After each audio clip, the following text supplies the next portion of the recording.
بسم اللہ الرحمن الرحیم۔ ایک جگہ کا میرا سفر ہوا، وہاں ایک مسئلہ پیش آیا، تیمم کے مسئلے میں سے ہے۔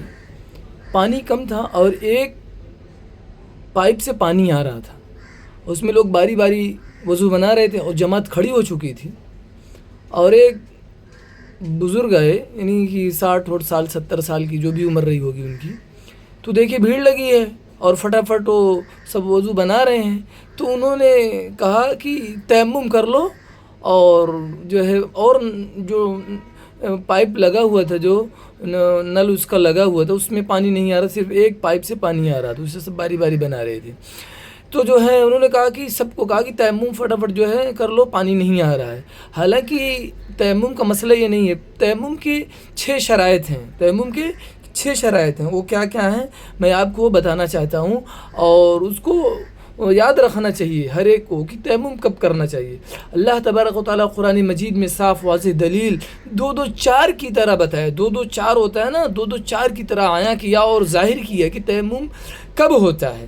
فَلَمْ تَجِدُوا مَاءً فَتَيَمَّمُوا صَعِيدًا طَيِّبًا، جب تم پانی نہ پاؤ تب تم تیمم کرو۔ وہاں تو پانی موجود تھا، ویٹ کر کے جو ہے ہم وضو بنا سکتے تھے، وہ ایک کے بعد دوسرے کے بعد تیسرے کے بعد وضو بنا سکتے تھے، جماعت چھوٹ جاتی تب بھی ہم بنا سکتے تھے۔ ہاں، نماز قضا ہونے لگے، پانی نہ ملے، تب ہم وضو بنا سکتے ہیں، اور پھر تیمم کر سکتے ہیں۔ تیمم کریں گے تو پاک مٹی پہ کریں گے نا، یہ کہ پتھر پہ کریں گے، پتھر پہ تیمم ہوگا ہی نہیں۔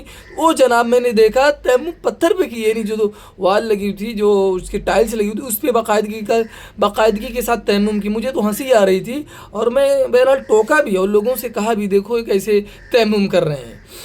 تو بہرحال تو یہ ایک شرط ہے کہ جب پانی تمہیں نہ ملے، فَلَمْ تَجِدُوا مَاءً، جب تم پانی نہ پاؤ، فَتَيَمَّمُوا صَعِيدًا طَيِّبًا، پھر پاک مٹی سے تیمم کرو۔ ایک شرط پانی کا نقصان دہ ہونا، جب وہ پانی نقصان دہ ہو، چلو ٹھیک ہے تم کو نقصان دہ تھا تو تم پاک مٹی پہ کرتے، تب تو سمجھ میں آتا، تم تو پتھر پہ کر لیا۔ اور دوسری بات پھر دوسروں کو تم کہتے نا کہ فٹافٹ جو ہے تیمم کر لو، تو تیمم بیچارے خود بھی کیے گویا کہ پتھر پہ، اور جو ہے دوسروں کو بھی انہوں نے کہا، یہ غلط ہے۔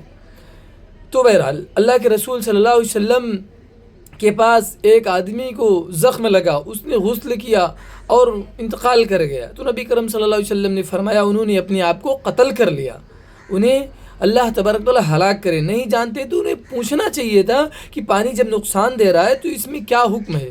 یہ آپ کو جو ہے روایت سنن ابن داؤد میں ملے گی، 336 نمبر حدیث ہے۔